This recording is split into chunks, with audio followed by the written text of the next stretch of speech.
guess, we have a number of objectives that we've put together in our advocacy plan, which has gone to all of the parties.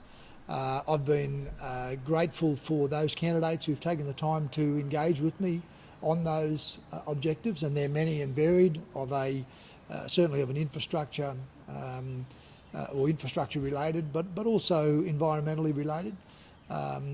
I'm disappointed we haven't seen more action around investment in our stadium. I'm seeing promises being made in other areas that, in my view, are probably less demanding, but because they're marginal seats, they get more of the funding. Is that why you think we're perhaps not getting the amount of money you think we deserve? Oh, look, I think that's always been a challenge for this region. It's interesting, there are probably more candidates standing in most of the seats than we've ever seen before. And under compulsory preferential voting, of which I'm not necessarily a fan, it does mean people have to number every square. So the preference deals that are being done by people will be critical, and that may see some change. I would like to see seats on the Sunshine Coast far more marginal, so that our region is not taken for granted. We're a major contributor to the state treasury, about $1.6 billion a year.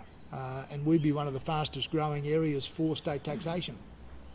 Now, the state's got a lot of responsibilities in terms of investing in police service and fire service and emergency services and the like, but the same can be said for many other regions. And this growing region needs facilities like a stadium, like a convention and exhibition centre. We want to see the interurban break committed to. We want an effective public transport system. These young people here, 10 and 11 years of age, if before they turn 21 we don't have an effective public transport network on the Sunshine Coast, it will be a big opportunity lost. And they're the sorts of things that need to be hammered home now, so we get them in place before the need sort of exceeds the solution. Are you happy that the major parties are starting to understand the need to put infrastructure and services before population gets here and causes real problems? Well, I see too many examples of pork barrelling in marginal seats to make me really believe that they're genuine about where the need is. And I appreciate it's difficult for them. There are parts of Queensland that think everything goes to the southeast corner, and they feel bad about that.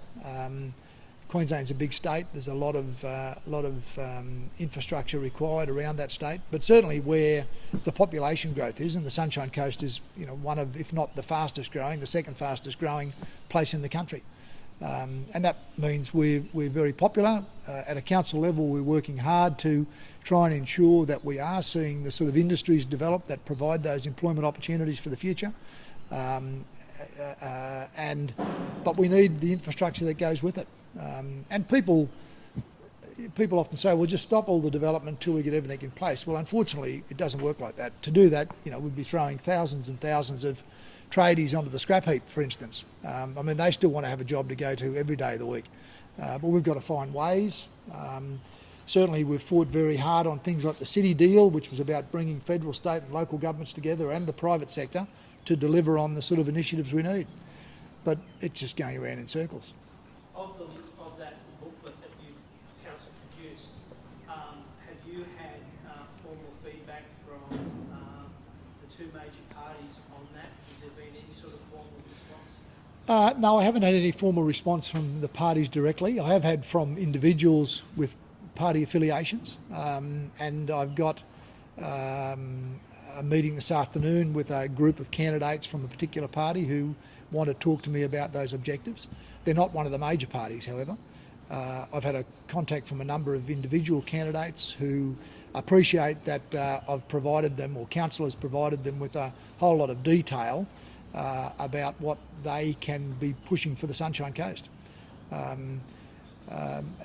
Amazingly, few candidates really understand the financing of all these things and where the sort of taxation share is split, with the federal government taking basically 82 cents in every dollar, 15 cents in every dollar to the state government, and 3.5 cents in every dollar to council.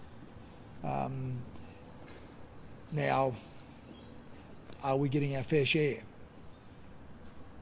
of that in return? And my answer is, in a growing area like this, it's always going to be a challenge, but there are some things that, you know, we've just been left behind on. A region of our size, 320,000 people, you know, without a complete stadium, without a convention and exhibition centre, is denying these kids opportunities for the future. You know, so we need that. And that's why it's important people like me and others here today, you know, make those tough decisions about where money should be spent and how we get the best outcome for the future.